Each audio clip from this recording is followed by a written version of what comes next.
it's Becky, your certified Studio 180 instructor, and today I am going to show you how to make perfect flying geese with the Studio 180 wing clipper. Now, it doesn't matter if you're new to quilting or if you've been doing this for a long time. I promise you, with the wing clipper, you are going to have the best looking flying geese out there. So let's get started. The wing clipper is designed to trim flying geese units to the perfect size. So you'll notice that there are 1/4 inch guidelines and points to trim both the width and the height. So you're going to ensure that accurate 1/4 inch seam allowance every time. We're going to make our flying geese 4 at a time. And for this method, you're going to need 1 large square and 4 small squares.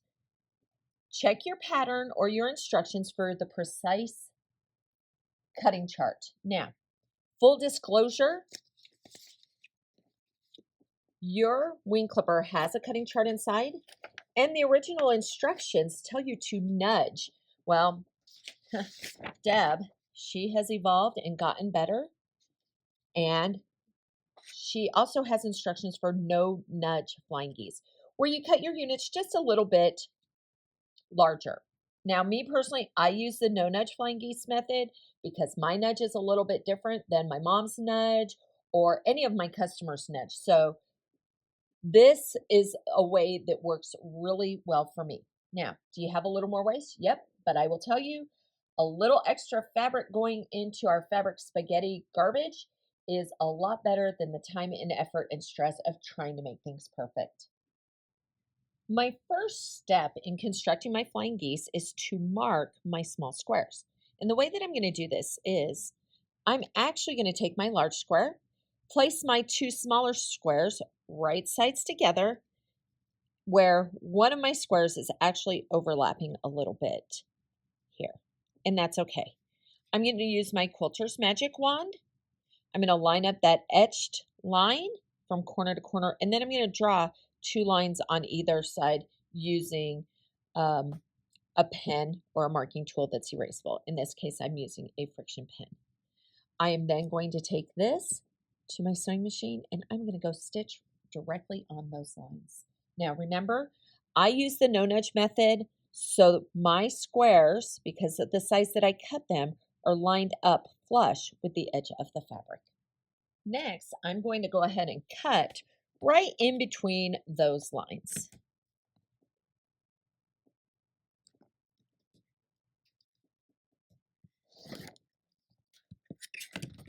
I now have 2 units. I'm going to take these to my pressing station, and I'm going to press towards the small triangles that I just created. And then I'll be back to show you what to do next. Once I've pressed towards those small squares, next I'm going to add another square. And I'm going to add that to both of those pieces that I just cut apart.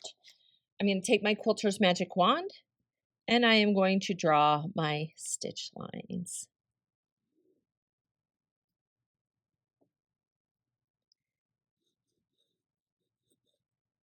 Okay.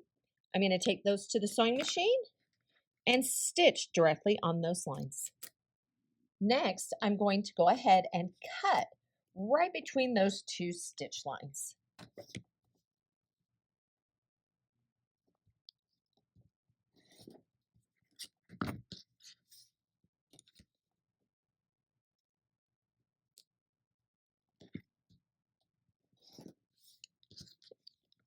I'm going to press those out towards those smaller triangles and be back to show you exactly how to trim.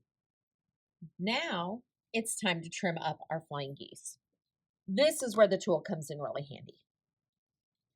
First of all, I'm looking for the size that I'm trimming to, and that's 4.5 by 2.5. That's my trim size because these are going to be 2 by 4 finished.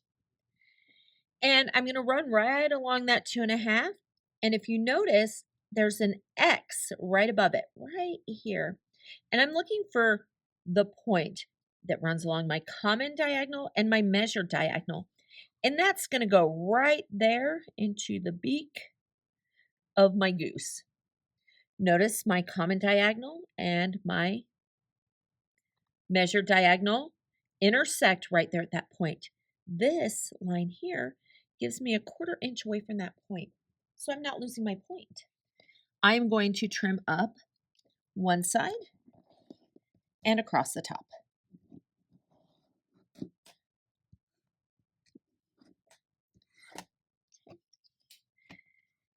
I'm going to keep my tool in the same direction, and I'm going to rotate my flying geese unit 180 degrees.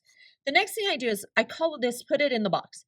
See that 4.5 inch by 2.5 inch line? I put it in the box.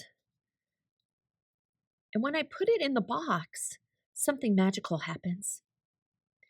See that intersection? Look at these registration marks right on top. Shows me exactly where my point is supposed to land. So I'm going to go up one side. Oops, I'm going to raise that up a little bit. Up and across. And we have it, my friends. There, my perfect flying geese unit to put into my quilts. Now you have beautifully trimmed flying geese ready to be used in your quilt. Now we can arrange them in rows. We can make stars out of them. So this fabric's a little bit oversized, but what a way to accentuate those points. You can make some stars. You can invert your colors and make chevrons. The possibilities are endless. So go out, have fun. Thanks for joining me today, and if you've enjoyed this tutorial, be sure to like and subscribe for more tips on precision piecing. Let me know in the comments what project you're working on with flying geese. Until next time, my friends, happy quilting.